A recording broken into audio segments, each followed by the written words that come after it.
بسم اللہ الرحمن الرحیم۔ محترم ناظرین، السلام علیکم۔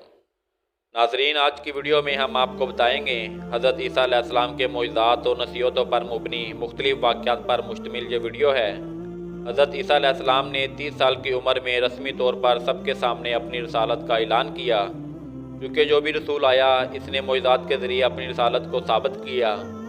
لہذا حضرت عیسیٰ علیہ السلام نے بنی اسرائیل سے کہا، میں تمہارے پاس تمہارے پروردگار کی نشانیاں لے کر آیا ہوں۔ اس کے بعد اپنے 5 معجزات بیان کرتے ہوئے کہا، میں مٹی سے پرندے کی شکل بناؤں گا، اور اس میں کچھ دم کروں گا تو وہ حکم خدا سے پرندہ بن جائے گا۔ میں پیدائشی آندھے کو بنیائی دوں گا، میں برس کے مریض کا علاج کروں گا، حکم خدا سے مردوں کو زندہ کروں گا۔ تمہیں اس بات کی خبر دوں گا کہ تم کیا کھاتے ہو اور گھر میں کیا زرخیز کرتے ہو۔ یقیناً ان سب میں تمہارے لیے نشانیاں ہیں۔ اگر تم صاحب ایمان ہو، اللہ میرا اور تمہارا دونوں کا رب ہے، لہذا اس کی عبادت کرو کہ یہی صراط المستقیم ہے۔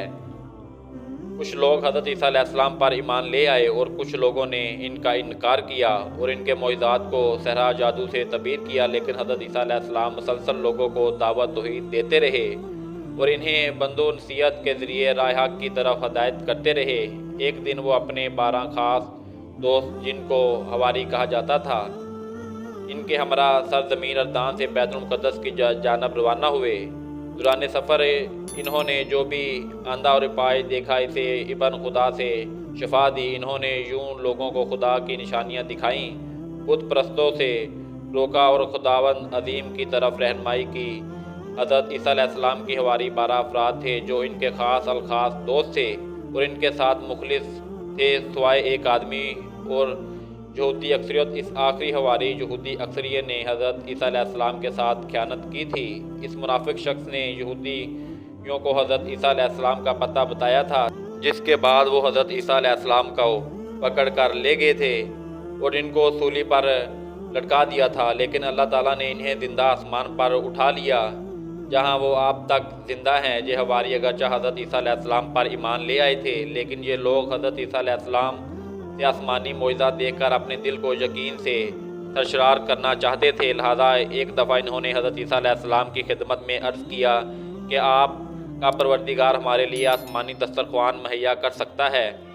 ان کے اس مطالبے نے جو شک شبہ کی بو دے رہا تھا، حضرت عیسیٰ علیہ السلام کو پریشان کر دیا۔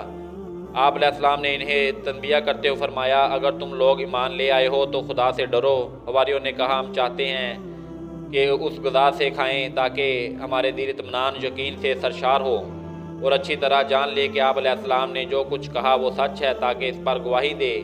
جب حضرت عیسیٰ علیہ السلام ان کے حسنیت سے آگاہ ہو گئے تو خدا کی بارگاہ میں عرض کیا، خدایا ہمارے لیے آسمانی دسترخوان نازل فرما کہ ہمارے اول آخر کے لیے عید ہو جائے اور آپ کی طرف سے ایک نشان شمار ہو جائے۔ روزی عطا فرما، تو بہترین روزی دینے والا ہے۔ خداوند متعال نے حضرت عیسیٰ علیہ السلام پر وحی نازل فرمائی، میں آپ کے لیے ایسا ہی دسترخوان بھیجتا ہوں، لیکن یہ بات یاد رکھ لیں کہ دسترخوان نازل ہونے کے بعد آپ کی ذمہ داری بڑھ جائے گی۔ اس کے بعد تم میں سے جو بھی انکار کرے گا، اس پر ایسا عذاب نازل کروں گا کہ عالمین میں سے کسی پر نہیں کیا گیا ہو۔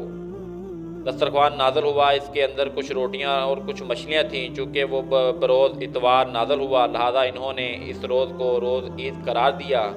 حضرت مسیح علیہ السلام کی ایک دعا میں بھی ہے کہ یہ دسترخوان ہمارے لیے عید کا موجب ہو، یعنی ہمارے وجدان اور فطرت کی طرف پلٹ آئے جو توحید اور ایمان کی احساس پر ہے۔ کہ متعدد بار دسترخوان نازل ہونے کے بعد اللہ تعالیٰ نے حضرت عیسیٰ علیہ السلام پر وحی نازل کی کہ آسمانی دسترخوان فقراء کے لیے بچھائیں، نہ کہ عمرہ کے لیے۔ جناب عیسیٰ علیہ السلام نے ایسا ہی کیا۔ جب ایسا ہوا تو مالدار لوگ شک شبہ میں پڑ گئے اور دوسروں لوگوں میں بھی اس دسترخوان کے معجزہ ہونے کے بارے میں شک کرنے لگے۔ خداوند نے اسی وجہ سے ان میں سے 333 مردوں کو سور کی شکل میں مسرور کر دیا، جو الٹی سیدھی حرکتیں کرتے اور گندگی وغیرہ پھیلاتے۔ ان لوگوں کے رشتہ دار گریہ برازی کرتے ہوئے حضرت عیسیٰ علیہ السلام کے پاس فریاد لے کر آئے، لیکن 3 روز بعد وہ سب کے سب ہلاک ہو گئے۔ حضرت عیسیٰ علیہ السلام کا دین کے لیے ایک اہم ترین کام